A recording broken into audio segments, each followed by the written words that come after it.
Okay, in this lesson, we're going to talk just a little bit, fairly briefly, about business continuity and what that means in terms of security and in terms of planning for your business. So, what really matters in terms of business continuity, in terms of maintaining your business when bad things happen? There's a few different things that matter.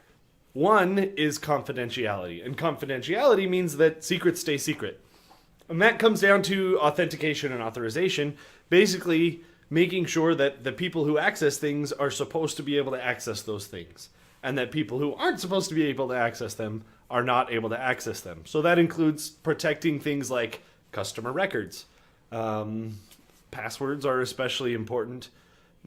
Confidential business data, order information, all sorts of stuff goes into that confidentiality, making sure that the right people are able to access it, but the wrong people are not. Integrity is a related idea, and integrity is basically the idea that data should be what it should be. And what that means is people who shouldn't have access to change things in the database shouldn't be able to do that, and data that is in the database should stay in the right format and in with the correct information as long as it's there. And what that means, that has considerations in terms of database design, making sure that your database is designed well and that changes in your database are properly made. But it also has to do with security and network security and making sure that, again, unauthorized people aren't able to change data in the database. And finally, availability. Availability is basically we need to be able to get to data when we need it. And that means your system should be accessible, your network should be functioning, and ideally, that would be all the time. Your network should always be working correctly. But you might need to take it down for maintenance or something like that. And you need to plan for those things in terms of availability. So confidentiality, integrity, and availability are the concepts here. Now, business continuity, as far as we're concerned here, really comes down to risk assessment. And that comes down to planning and assessing what could go wrong.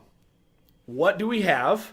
What do we have in our business that we need to protect? What might people be interested in? Or what might randomly happen that could destroy things and take our business offline?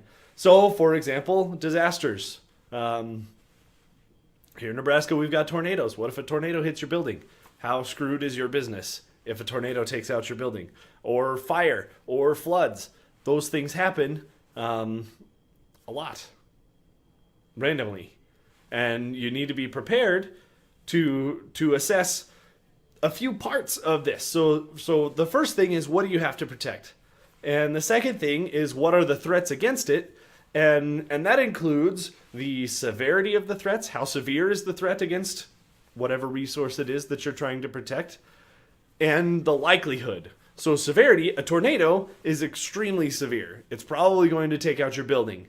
But it's probably also fairly unlikely, especially if you're not in Nebraska. If you're in Colorado, tornadoes are extremely unlikely. If you're in Arizona, a tornado is extremely unlikely. Possible, maybe. Extremely devastating if it happens, sure, but super unlikely.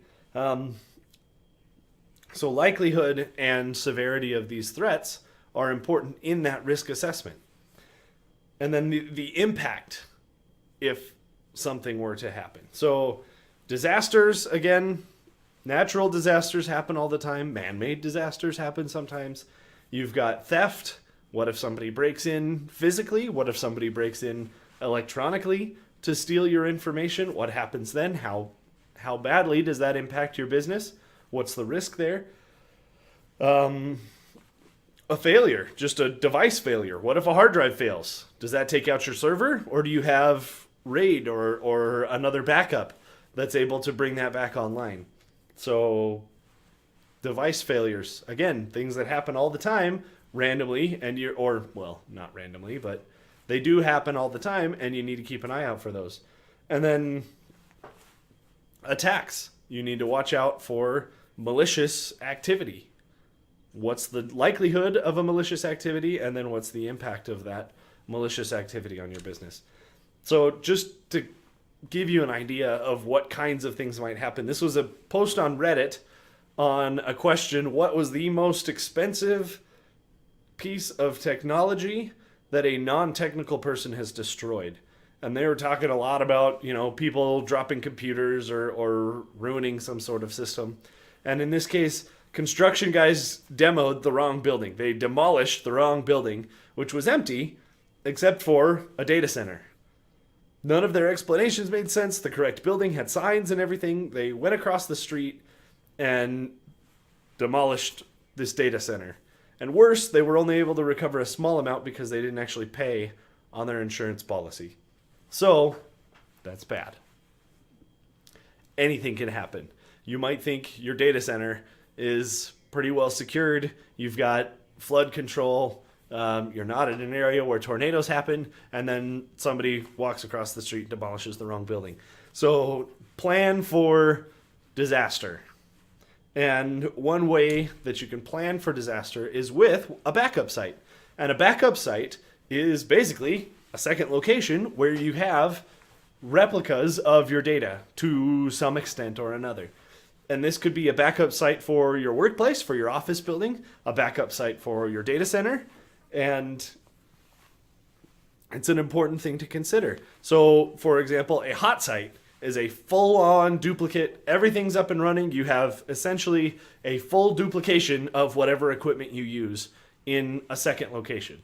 And that second location may be 5 miles away, so that if a tornado or fire or something hits one building, it's not going to affect the other building. But that is a full duplication. That's very expensive to run because you have a second set of equipment that you're not really using. But it's in case of disaster, you're ready. You tell your employees to show up at the other building instead of yours, and you're good to go. Or instead of the main building, and you're good to go. A warm site is, well, let's talk about a cold site first because that makes more sense. So hot site, everything's full duplicate. Cold site is basically you have the equipment. It's not plugged in. It's not set up. You're not ready to go in any sense of the word. You don't have desks. You don't have computers set up. They're probably not plugged in. They're probably not updated. They're probably not any of that. It's the cheapest to do because you're not running power to these things and keeping them all the way running and all the way ready to go all the time. But it's going to take you longer to get yourself up and running when or if disaster strikes. So hot site, full duplicate. Cold site, basically just the equipment. And a warm site is somewhere in between, and there's no strict definition of what's a warm site, right? So you could have everything plugged in and more or less updated, and you update it once a month, or every 6 months you go and make sure that everything's ready to go. And that might be considered still a warm site. And then there's, maybe warmer sites where you have the equipment and it's plugged in, but it would still take you some time. You can't walk in on day one and get right back to work. You've got some time to get things up and running, maybe to pull backups off of tapes or things like that to get that warm site up and running and ready to go. And that's business continuity as far as we're concerned right here.